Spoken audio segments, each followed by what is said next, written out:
put your ass up out that ring, you sweet just like some lemonade. You can hang with it, you're not even on your best day. Your best day, you're not even on your worst day. Man, what it do, man? This is Fight Game News Talk here with your host, Coach Joey at El Rancho Boxing. You heard? Joey. A little tired today, man. He looking. He's had a lot of problems today, work stuff, but it's all good because we back to talk about what happened over the weekend. What happened over the weekend? I done told you what was gonna happen. What happened over the weekend? I told you Boots was gonna put on a show. Huh? I told you he was gonna put on a show. Listen, the kid showed out. He showed out. He showed out. Film does not lie, and I don't understand why people kept thinking he wasn't him. Like I told you what I thought about why he looked the way he looked the two fights before. One, he was trying to sit in the booth, knock people out, which that wasn't him. Knocking people out is how he did it the other night, which was touching, and then boom, it came. You know what I'm saying? And now you see two different fights. You saw in the booth where he was getting hit more and trying to get the knockout, but now you saw what we all fell in love with him previous, which was the hitting and moving. I was seeing somebody the other day online, and they had a point, and I agree with them, for the most part. Everybody always says that Boots gets hit too much, and he's like, "Look, man, it's boxing, man. You're gonna get hit, man. What do you say to people like that? They say people get hit too. I'd be one of them guys, but what do you say? It depends how hit we're talking about. Like, I think when you're doing stuff that he's capable of doing, yeah, you might get touched here and there. It's like any fighter, man. Sometimes there's always something we can work on, right? But for the most part, what he's doing, how he's opening up, how he's hitting, and let's say this to not get this confused. When he opens and he switches, he's landing and it's making a difference. He's not opening and switching just to do it, where most young fighters are. They'll switch 10 times and they're not doing nothing. When you watch him open, he's coming off a shot and then he's landing the shot. He'll come back around, but at the same time, it's all part of his style. You know what I'm saying? So I don't know about the hit and hit. I do agree that the last two fights when he was sitting in the booth, yeah, he did get hit too much. But you're in the booth. What do you think is going to happen? You can't have 100% defense. I mean, Floyd made it look easier, but Floyd's one of one, man. So can't really use him as that. But listen, man, I thought what he did on Saturday, the skills. He looked good, man. He looked good, man. In Stanionis, he was no slouch. He was no slouch, man. He just look. People are gonna say, "Oh, Stanionis is this." Listen, when somebody does what they're capable of doing, and you make it look easy, that's what he did, bro. He made it look easy. Stanionis couldn't catch the beat. He couldn't. Every time he tried to throw, he was already moving. Every time he was trying to do this, he was stepping around. And then not to mention, let's talk about the favorite punch, the jab. The jab was running all night. He was letting that jab run all night. That's the most important shot. But I can't express that enough.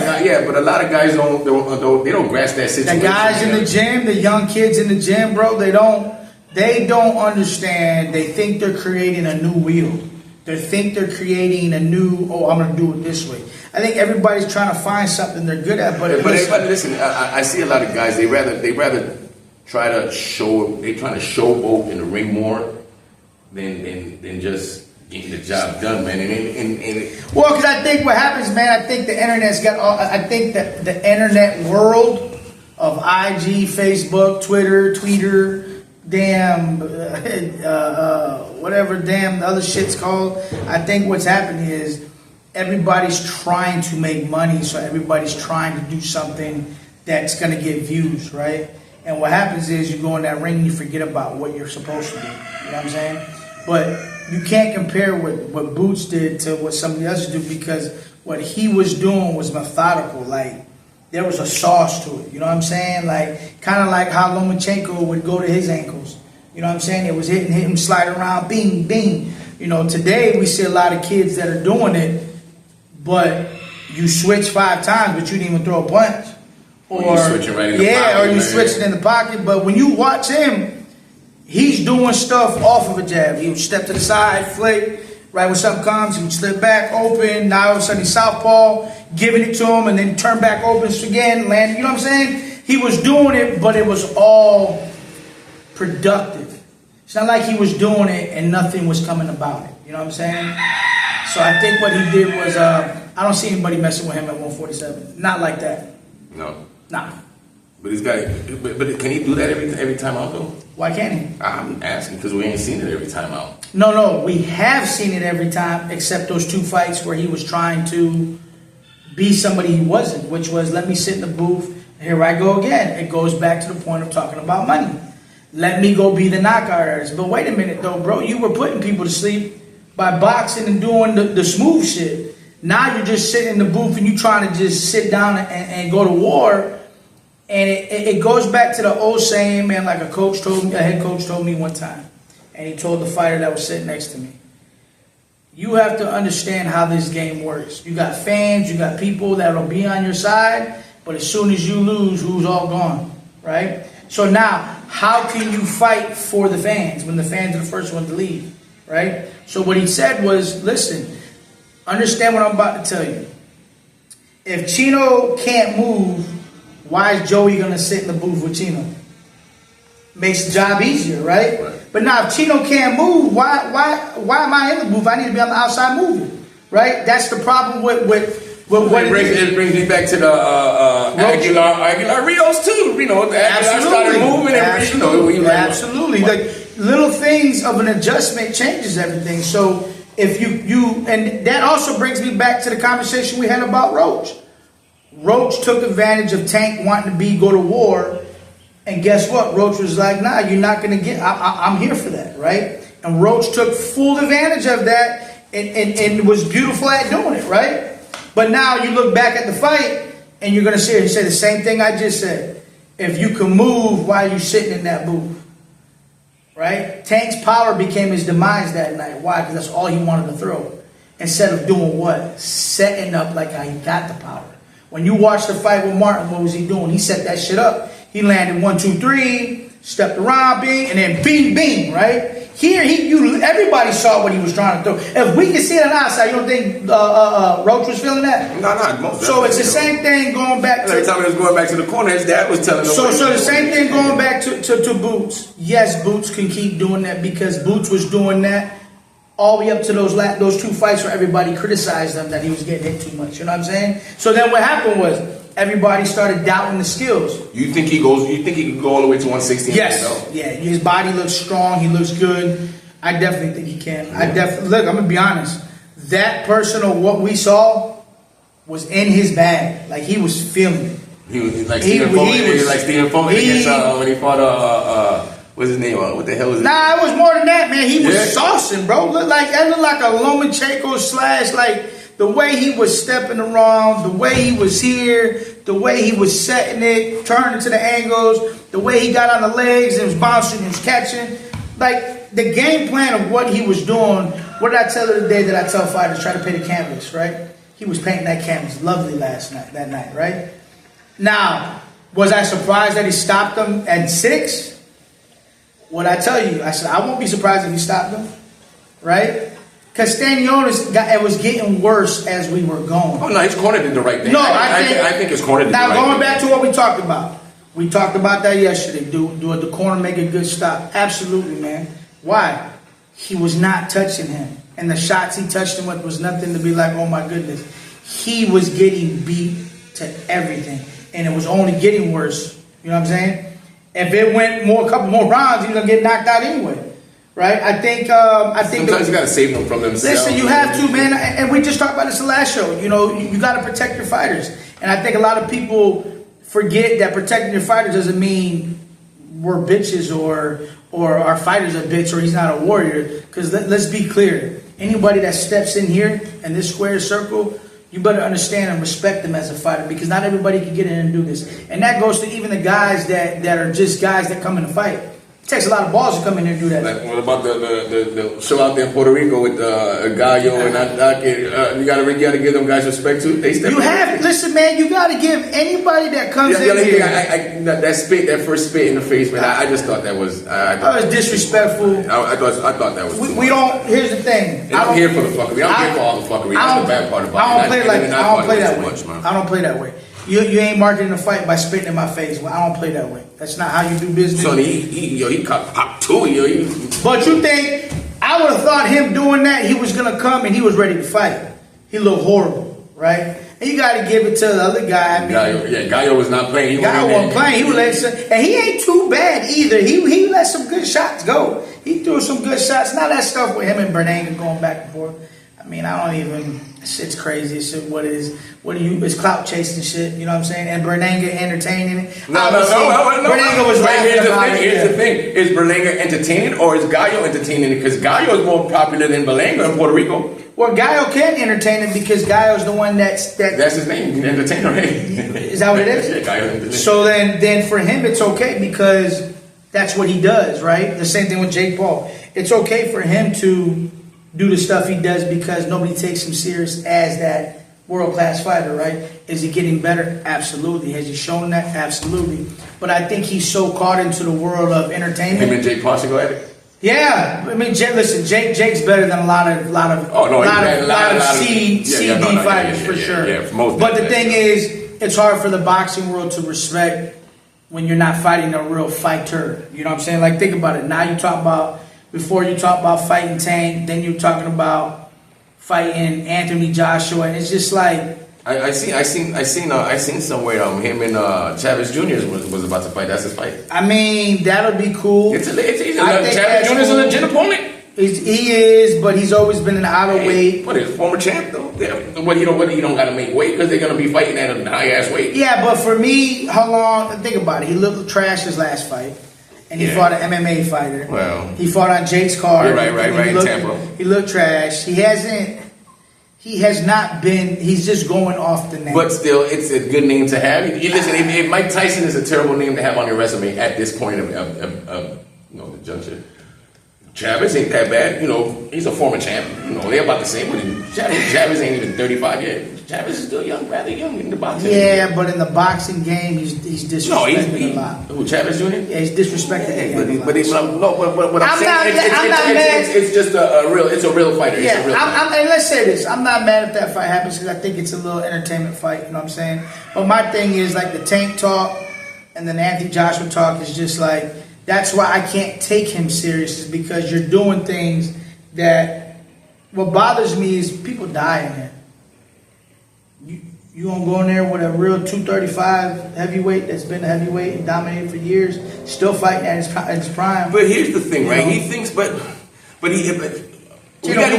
Listen, here's the thing. We all can think something. I understand that, but here's the thing, right? This guy's in there putting the work, sparring with other guys, other heavyweights and stuff. So in his mind, he probably thinks he can get in there with them other guys. But it's not like he's not Joe. It's not like he's like one of these. Let's say one of these football players that get in there and start fighting.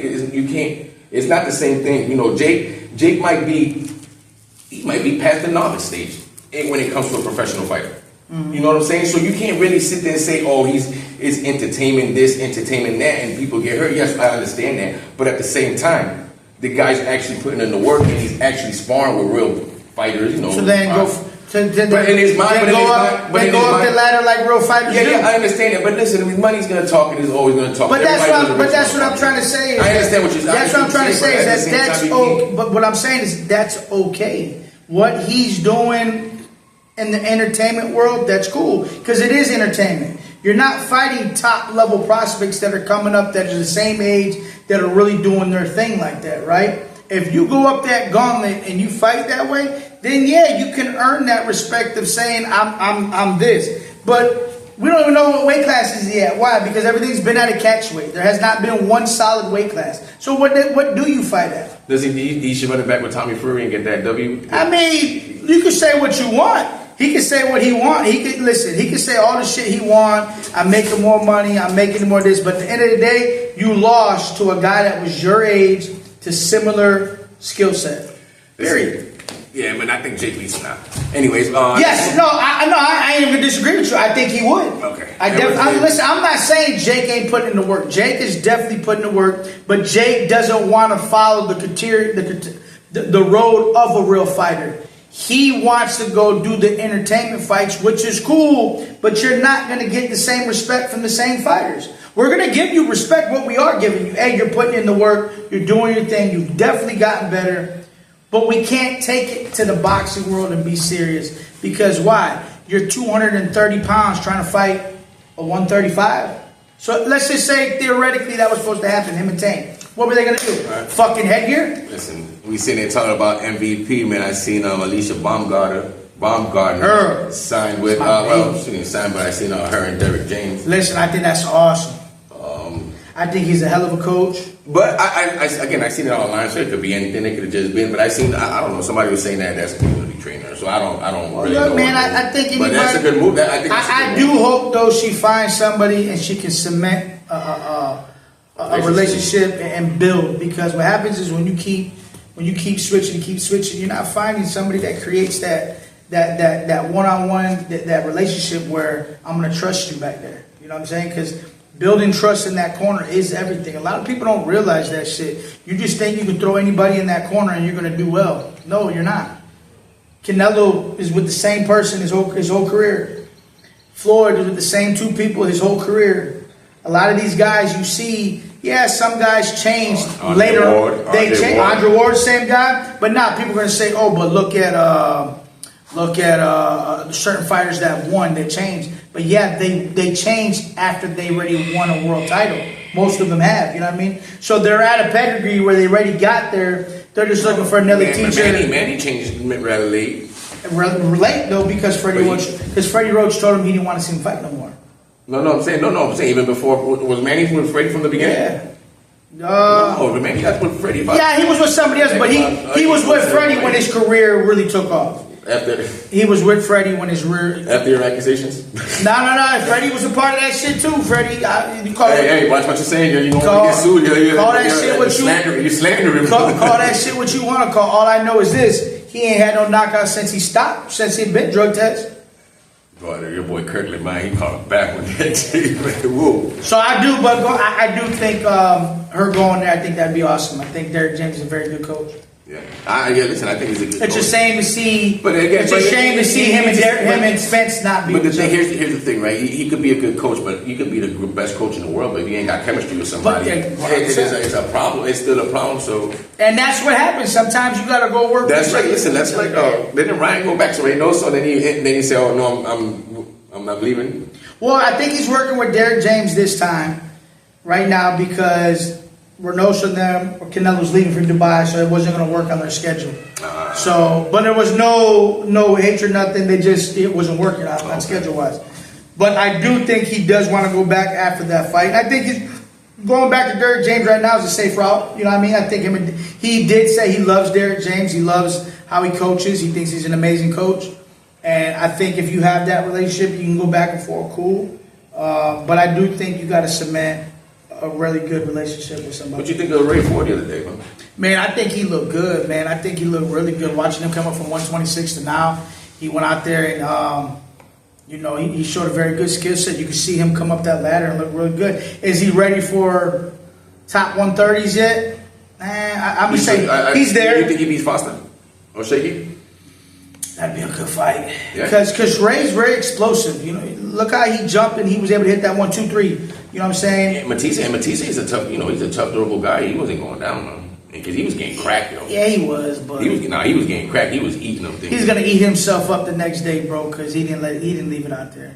Who? Yeah, the guy he was Matisse? fighting. Yeah, he didn't leave it out there. I know you saw his corner. He had what's his name in his corner? Buddy that was a 147 or 135, the lefty. Man, what's his name? I forgot what his name was, but anyways, I think he's definitely gonna regret the next day because you didn't leave it out there. You didn't let your hands go. You know what I'm saying? I think you were more worried about not, maybe get knocked out. I don't know, man. He didn't let his hands go and was getting touched all night. So now when you wake up tomorrow, you can be like, fuck. You go watch that fight, you be like, why I ain't throw that shit? Why I ain't do this? Why I ain't do that? That fight's gonna sit on him a long time because I think he could have done better than what he did. You know what I'm saying? Listen. I thought he looked good, yo. I still think I think he should have stood at 126 and ran it back with Ball, yo. Nah, I like where he's at, man. I think maybe he felt like his body was getting drained and he couldn't. Nah, I think he did have problem making weight. That I think you see him explode more. You're seeing him go forward more, and I think that's because he's got the conditioning in his body because he's got the weight behind him. You know what I'm saying? So I like him. I like the move. I think he's looking good, and I think the sky's the limit for him at that weight. You think Bivol really turned down that $8 million? I don't know, man. I hate the internet because you don't even know You what's don't know real, what's not real, real what's no not. more, man. I don't know if he did. Let's just say money wasn't everything for him. He wanted a legacy fight, which I'm okay with too. I mean, nobody can tell him what he wants in that moment. He's made some good money already, so for him, it's like, nah, I want that third fight. Because think about it, you want to talk about legacy. There's a lot of fighters that had third fights. You look at one of the best rivalries in the world with Arturo Gatti and Andre Ward. You know what I'm saying? Mickey Ward, yeah. So you look at these guys and you realize, you know, I want a piece of that cemented in history. You know what I'm saying? And I think that's a good, cool thing. So I'm not mad at him for turning it down. I think if that's what he's looking for, go get it. You know what I mean? Because I think if he still wants to fight, whether he wins or lose, he can always fight Benavidez. I mean, it might not be for a title. If he loses, I've seen Benavidez and Callum Smith, but that's all I said. I think Benavidez. Molly Russell. Yeah, I think that's what they said is about sign, I guess. Yeah, I don't see. We got a card coming up here at the Carib on Friday, April 18th at the Carib. Boxing Promotions in association with Undisputed Promotions. And look, man, we got a couple of guys that we all know very well. Locals, you know what I'm saying? You got local guys. You got Mathufo finally getting back on, getting his feet wet. So I'm sure he's just getting in, getting his feet wet, nothing crazy. You know what I'm saying? So we're always gonna show love for that. Then you got Octavius. I think Octavius has got a decent fight coming on there. Same thing. You just want to see what they've been cooking up. They got some growth going on. You know where he's at, and then hopefully you see we start seeing him step up that ladder a little bit. But definitely some young talent coming in. You know what I mean? It's good to see him step up and grow as a fighter. So we look forward to seeing his fight. And then you got Carlos Lebron, man. We've known him since he was a little young in amateur. Well, let's see. They got Joe Big Collazo's making his pro debut on there also. Yeah.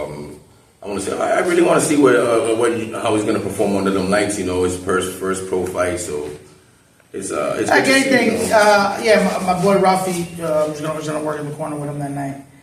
He used to train a while back in the day. But not like anything, man. Guys that come out with their debut, you want them to see do well. You know what I mean? You want to see when them lights come on, it's different. That's why I say, you gotta see how the kids, you know, the nerve. You know, I would imagine, you know, all the nerves and everything would kick in, man. That moment, You start seeing like this is what I've been working for. You know, what I mean, this has been my dream. This is, you know, and not for nothing. You know, when you're on the Box Lab and Undisputed shows, you know what I mean? It's a different show. You know what I mean? It's not. We're going to see, they got the heavyweight Linear Perro there. The brother has fought there a couple times. Okay. I think this is going to be his first time fighting over here. I'm excited to see, you know, I know them two guys, you know, they come decorated Cubans from Cuba. So, and then also they got another Cuban kid on there, Kevin Haler Brown. Okay. You watched Kevin fight before, you know, he fought Umara. You know, it's hard, man. Like if we're fighting on a card, when people say, "Did you watch?" Right. It's hard to watch because you're Kevin can fight. He fought Barboza. He fought Barboza. Okay. He fought Barboza a few months back. Okay.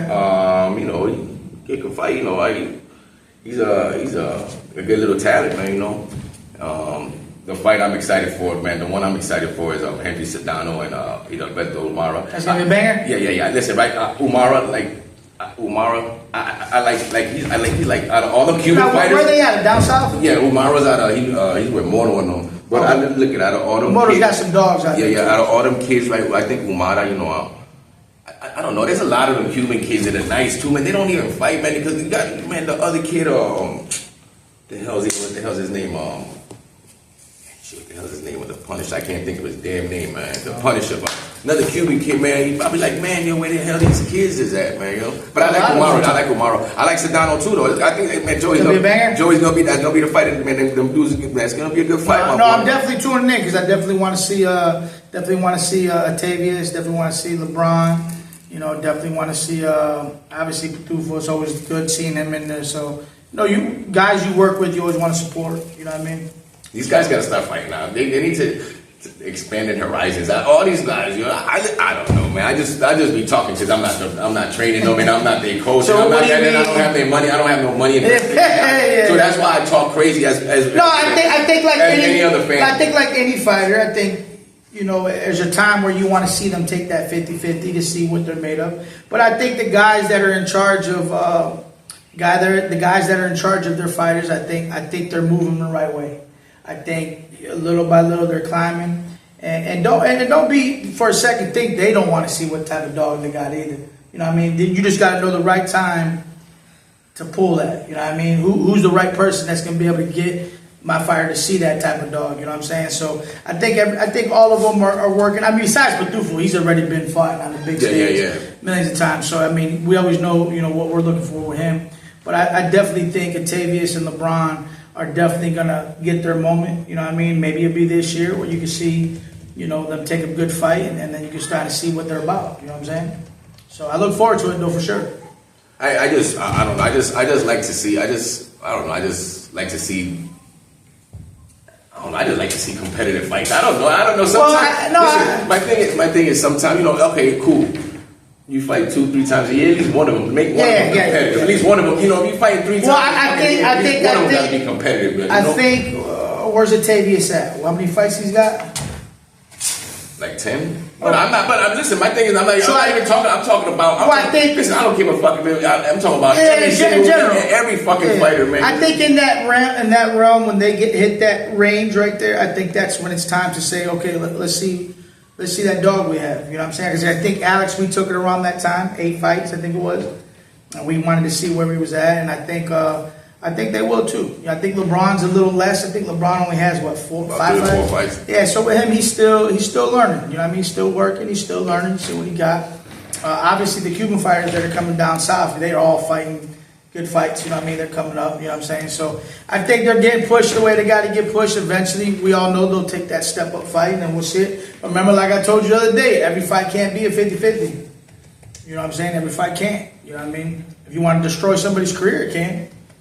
But when you're trying to build somebody, you got to build them the right way. But then even so, I mean, even so, they still don't want to take a fight. Even if it's a 60-40 fight, they still don't want to take. See, no, but 60-40s, they do. But that's a problem. That's a problem. So what you're saying is you have a problem with them 70-30s, yeah, man, 80-20s. Listen, right? I have a problem when they bring these guys in, they're just sitting there just to take a few punches. Yeah. You know, and get a paycheck. No, I agree. I agree with the same thing, because at the end of the day, but the problem is, it doesn't make a promoter feel good either. But here's where the problem lies, right? Here's where the problem lies, and the problem lies is the ones that do come out here, you know, these B-side guys that do come out, right? And they give it their all, and they here for a dog fight. They the ones that get suspended. Because they sitting there fighting and they really getting, you know, they really go out for it. They're really going out. But these other guys that just keep letting them come through, you got 17 fucking knockouts, been knocked out 17 fucking times all around fucking Florida, and you still fighting. Guys, 3 or 4 knockouts, you know, them guys that come to fight, you know what I'm saying? Yeah. They get suspended. You know, that should be retarded to me, B. No, I'm in agreement with you. I do think that there's certain times where you gotta fight. You know what I'm saying? And I think the 80 and 20s, the 70-30s, you know, I'm okay with those when you take a hard fight, but then it can't be easy and no hard at all. You know what I'm saying? So I definitely agree with what you're saying on that. You know what I'm saying? But little by little, man, I think it's coming. I definitely think it's coming for those guys, and we'll see what happens, man. I think any time. You know, we got some good guys fighting this weekend, so we gotta give them love. No doubt, man. Yo, good luck to all the guys, man. Yo, Box Life Promotion, man. Shout out to you. Shout out to Anthony, man. My boy Anthony over there, Undisputed. Man, y'all doing y'all thing over there, man. Real talk. Man, that's it. About it, right? Yeah, we feel. Man, we sitting here in El Rancho, man. I know y'all can hear the chickens and the turkeys and whatever, everything else around here clucking away, man. Clucking away with us here. El Rancho, y'all ready, son? Don't step up in that ring if you can't bang nothing. I got a left and a right for your mama son.